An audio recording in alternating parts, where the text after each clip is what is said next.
Here we are again, YouTube. The Leafs have been bounced in the first round of the playoffs for the fourth year in a row. And actually, this is even before the first round of the playoffs. This is just the qualifiers. So, it's a position I'm used to being in. It's not a position I'm happy with being in.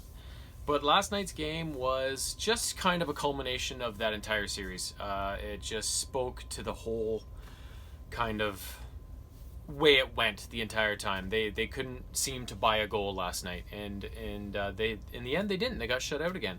There was lots of interesting storylines going into this one. One of the Jackets defensemen, Werenski, he got a arm or hand injury late in game 4, didn't play for a lot of the third and the overtime, and they're like, what it was like, is he going to play, is he not? He ended up playing during the game, and I think it was in the first period. Tyson Barrie got hit a few times, and then he left the game for the rest of the night.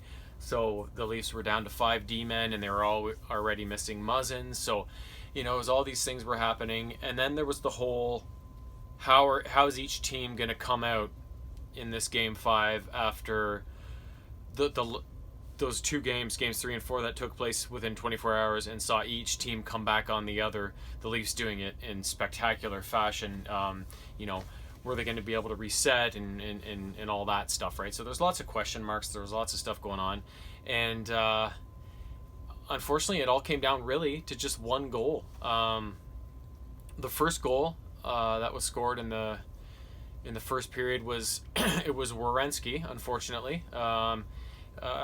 Bad turnover low in the Leafs zone, a little miscommunication between Nylander and Hyman on their assignments, I believe, and the puck kind of got chipped out. Excuse me, something going on there.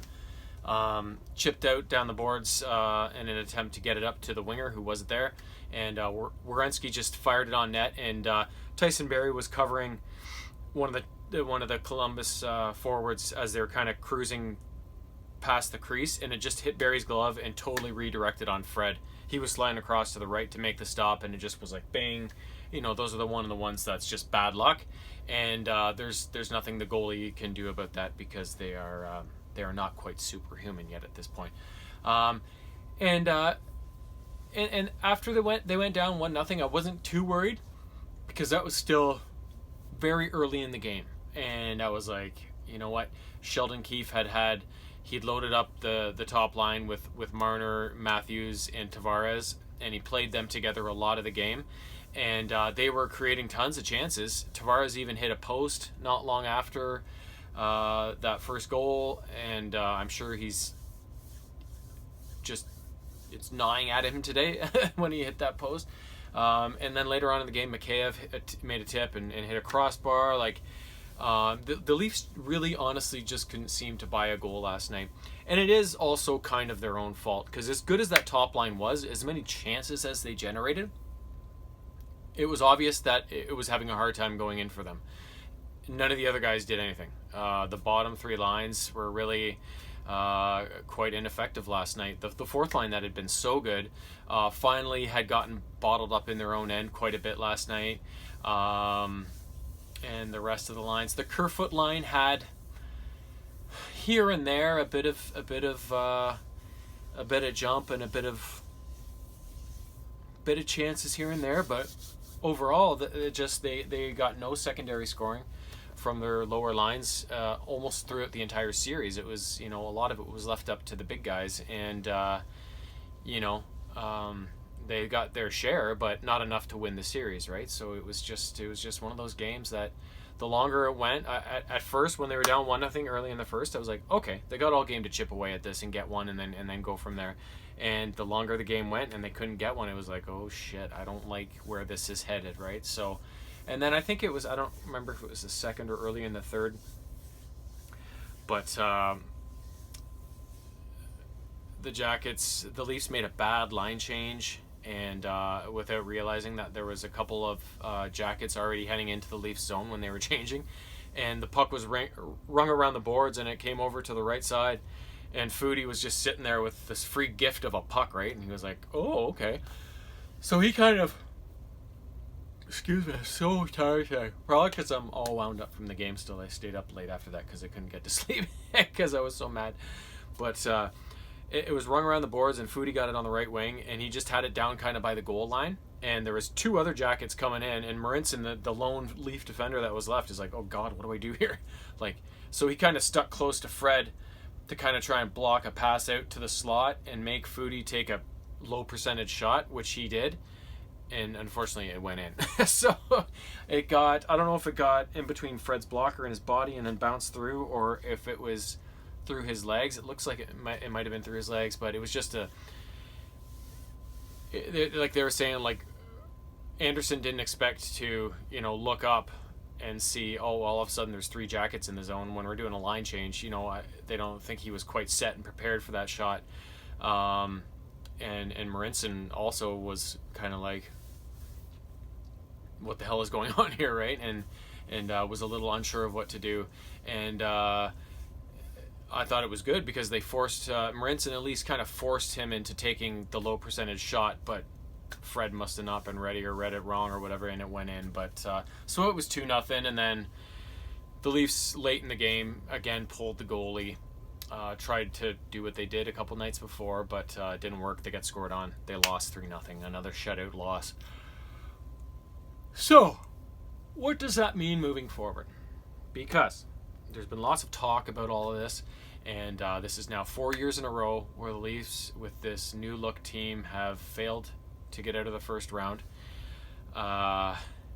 And is it time for something to happen, for them to concentrate a little more on maybe being bigger, stronger, better on D, rather than just committing everything basically mostly up front on the offense? I'm not one to criticize anybody for what they do, because they're all professionals and they know a lot more about hockey than I do. But all I know is that, you watch the Stanley Cup every year, and it's always a team like, what was the finals last year? The Bruins and the Blues. Two big, strong, Canadian filled teams. And look at the LA Kings, won a couple cups over the last number of years. They were a big bruising team. The Blackhawks were not without their share of grit and toughness.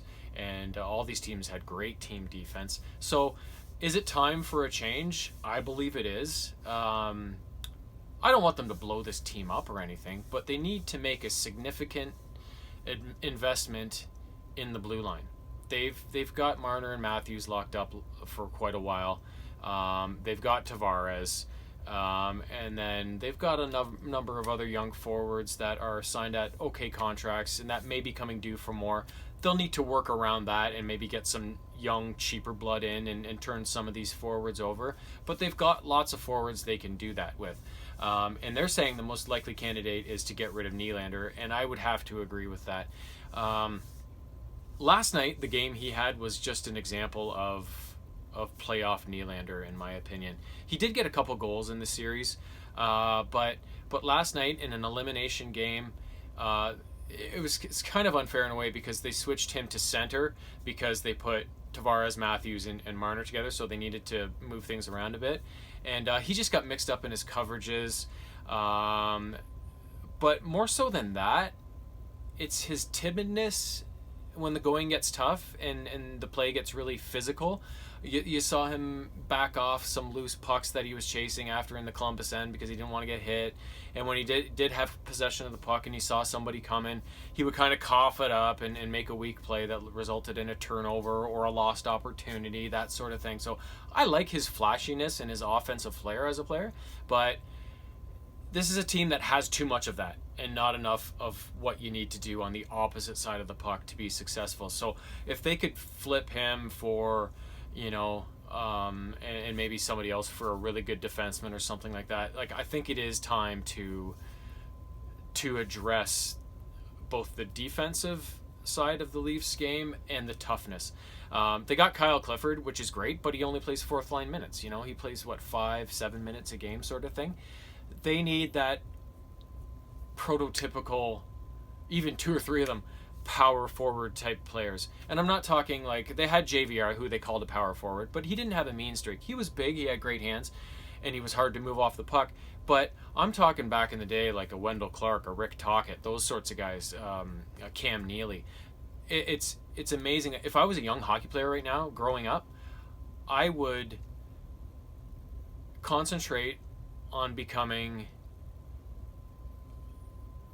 as skilled as I possibly could be, because you got to have skill to play in the league anymore. But I would also concentrate on being the toughest SOB I could ever be, because the physicality is leaving the game, but it's still part of the rules. So when you have a guy that runs around and can just hit people into the ground, and if anybody ever challenges you about it or takes liberties with one of your teammates and you have to stick up for them, and you have somebody that can play offense, play the body, and then also beat the shit out of people when the need calls for it, those guys aren't that common anymore, and they are invaluable. So if I was a young hockey player right now growing up, that I would totally concentrate on becoming that type of a player. And every year when the draft comes along, and over the last few years, and you see the Leafs draft, it's like, oh, a young offensively talented Swede. Oh, a young offensively talented American. I don't think they had one fucking Canadian drafted in last year's draft, and nobody over like 6 feet. Like, the Leafs really need to, you know, they've tried this approach of being super skilled up front, and which is dazzling in the regular season. They win enough games always to make the playoffs now. But as soon as they get to the playoffs and they come up to a team that plays sound defense and is also physical, they can't get by them. It's happened this year with Columbus. It happened 2 years in a row before that with Boston, and then even Washington was maybe not as heavy as the Bruins are, but I mean they had Tom Wilson and guys like that, and the Leafs couldn't get past them. And the first year they made the playoffs during this sequence too. So the fact that this aspect of their game is being lost on the Leafs management is kind of frustrating, because the evidence is right there during the Stanley Cup playoffs every year. You know, you got to be fast, you got to be skilled, but you also got to be tough, and you got to know how to play defense. And until they kind of address that to some sort of a degree, I have a feeling that this is just going to keep going on and on, right? So, and you can't blame the Leafs players really, because, you know, what are you going to do? Not play for a team because you don't feel that they have the right personnel in place? No, they're playing their hardest and stuff, but I just don't think this makeup for the team is built for playoff success, until the game maybe evolves a bit more down the road and the physicality comes out of it even less, or even more, sorry, and maybe they start calling lots of penalties in the playoffs, right? Like, but the way it stands right now, that type of team usually only has regular season success, and it's a lot harder for them in the playoffs. So losing Muzzin really hurt, because he's their toughest D-man and one of their top guys. And and then, but what else can you say, right? And you look at the stats, Fred actually, despite giving up a couple of softies, his numbers were really good. They just couldn't get a goal on this Korpisalo guy. And it's funny that the trends for the series, it was so bizarre. I've never seen anything like it. You had 2 shutouts to start the series. Columbus won the first game 2-0, which was an empty net goal, one of those. Then the Leafs won the next one 3-0. And then games 3 and 4 were the higher scoring games that were the opposite comebacks. And then game 5 is another shutout for the Jackets. The scoring came in these big batches where, like, I don't remember how exactly it went, but Columbus scored the first 2 goals of the series, Toronto scored the next 4, then Columbus the next 7, then Toronto the next 6, or something like that. I can't remember. I don't think those numbers are exactly right, but it was just this weird divide on like, there was no back and forth, you know? Like, it was just, I've never seen a series quite like this before. And 3 shutouts in total for a 5-game series. Like, it's insane. And the thing is, you also can't fault the Leafs to some degree. Like, their secondary scoring was a big issue, but you look at Fred's numbers, they were really good. And then you look at the overall shots in the series. The Leafs outdistanced Columbus by a fair amount in total shots, but the possession time was insane. The Leafs were in there and by leaps and bounds far more than when Columbus was in their end. So the main difference was just that puck going over the line. Columbus got a bit of scoring when they needed it, and the Leafs didn't. Other than Game 2 when they played a full 60 minutes, and it was easily their best game of their series, their only really good game of the series.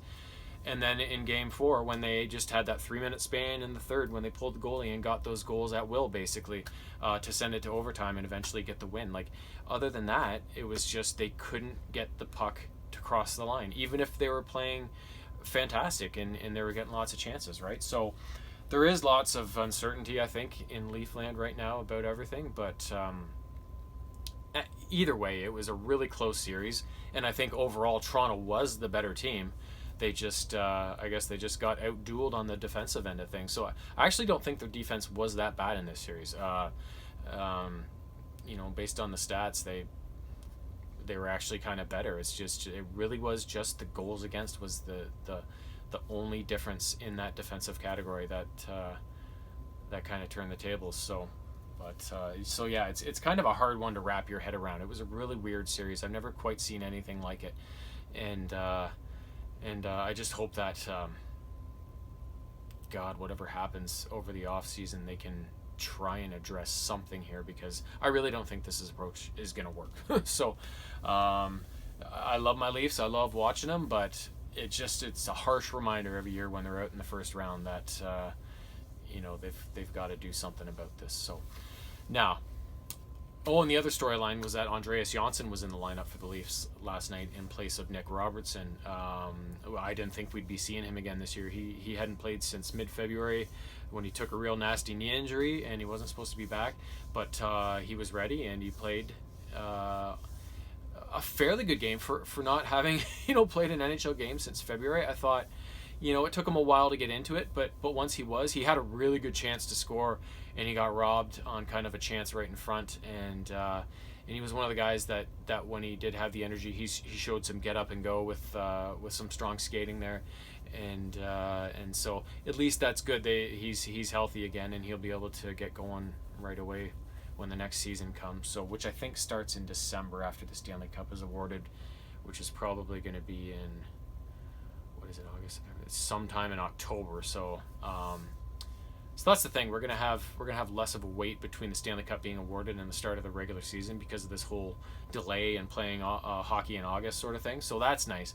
We can get right back at it almost really soon after the Stanley Cup is over. So that's good. Now, as for the rest of the playoffs, I watched a number of games here and there, not full games like I do the Leafs games, but tune in for a little bit, see what's going on, watch the highlights, that sort of thing. So the teams that ended up leaving in the East, of course, included the Toronto Maple Leafs, also the New York Rangers, the Florida Panthers, and who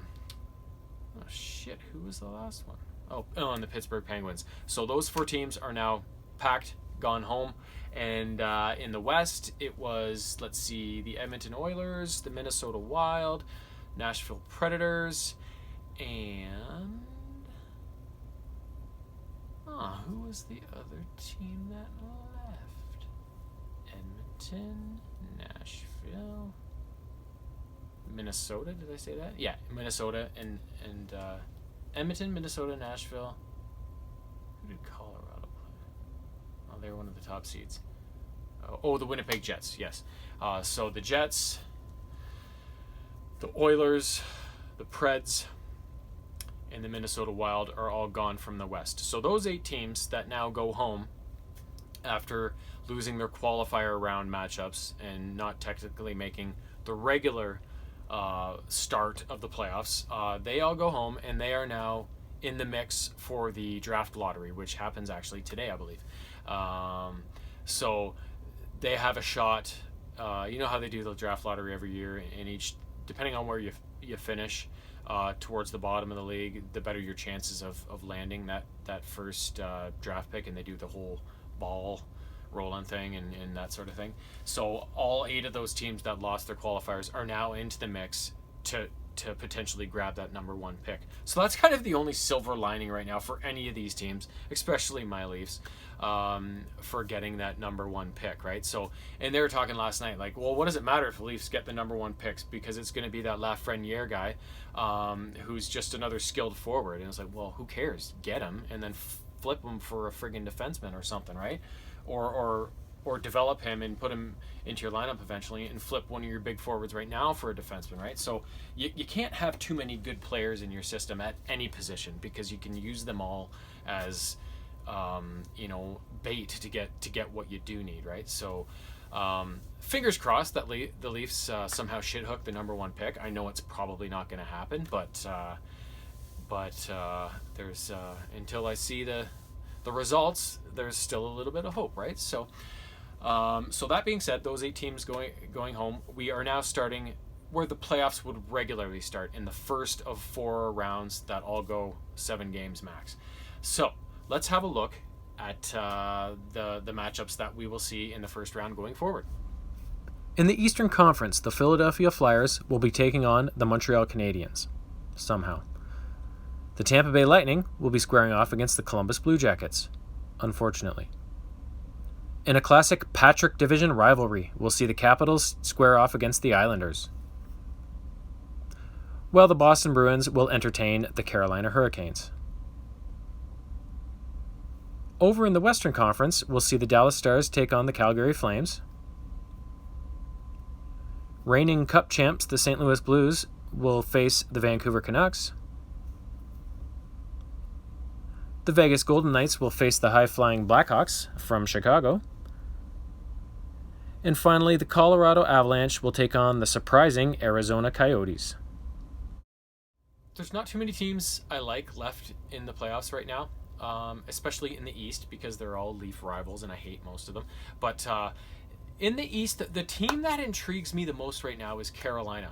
They swept the Rangers in 3 games in the qualifier round, and now the Rangers aren't that great of a team, so I wasn't reading much into it on that side of things. But the Canes are a team that have kind of flown under the radar, and they've gotten younger, and they've gotten better, and they've gotten faster and everything. So I have a feeling that they could do a bit of damage. And coming up against Boston too, who were the last team in the round robin tournament for the top 4 seeds, they seem to be hitting the skids, which is fantastic to see, because I fucking hate the Boston Bruins. So that series could be very, very interesting. I think the Canes could take that one and surprise a lot of people. And then over in the West, I really paid a lot of attention to the Edmonton-Chicago series, because after the Leafs, my next teams that I kind of like the most are first Edmonton and then Chicago. So basically in the West, I was kind of going to go for whoever came out of that first round qualifying series between the Hawks and the Oilers. And it's too bad for the Oilers they couldn't win, because, I mean, Chicago's won a few cups in the last handful of years, so it'd be nice to see the Oilers move on and maybe try and do something, especially since Edmonton's one of those hub cities, and it would be nice to see the Oilers in it for that reason as well. But Chicago's the team that I will be looking at for the most part going forward. But Vegas is also a very interesting team, and I found it interesting because they were one of those top 4 seeds that did the round robin in the West, and every time I tuned into a Vegas game, they seemed to be down, and they seemed to be getting outplayed. And then every time I watched the highlights the next day, they won, and they ended up taking first seed in that. And I just thought that was so bizarre. And they had a really good season too. I think they had an up and down season, but it went well enough, and I think they were getting stronger as the year progressed before everything shut down. And I think they could be a really intriguing option, depending if they can get out of that series with Chicago or not. And then other than that, Dallas really interested me, because I didn't realize they had such a good season to be among those top 4 seeds, and they seem to have a decent round robin as well. So I'm curious to see how they do. But the one that I'm most intrigued to watch is the Arizona Coyotes, because much like Carolina, they're a team that kind of, I think, came in even more under the radar, and they have really retooled over the last few years with a lot of young talent, and brought in some more veteran guys like Phil Kessel and stuff like that. and they really seem to handle the Preds pretty easily, and I think they could do a bit of damage too. So I think there's, you have the old stalwarts that are going to be good. Like, Washington's going to be strong in the East, and Boston should be. But they kind of sucked in that round robin. Tampa should be strong, although they got swept by Columbus last year in the first round, and now they're playing them again in the first round this year. So that's another weird storyline there. But all those teams should show up and be strong. But there's these kind of other teams that are kind of below the radar that I think could really shake things up and make this first round quite interesting. So I can't wait to see how it goes. I'm probably not going to be watching any full games in the first round. Just once the Leafs are out and you suffer that disappointment, it's kind of like, what's the fucking point? Like you just, there's so much bitterness and anger and stuff that I can't really. I'll probably tune in to watch a bit of the Chicago series and a couple of the ones that I am interested in. Not full games, but chunks here and there when they're on. And of course, I'll watch the highlights every morning and just see how everybody did. But I can't wait to see how it all pans out. It's too bad the Leafs and the Oilers are both gone, but there's at least still a few good teams to cheer for in the mix, and let's hope that they are the ones that advance. So long.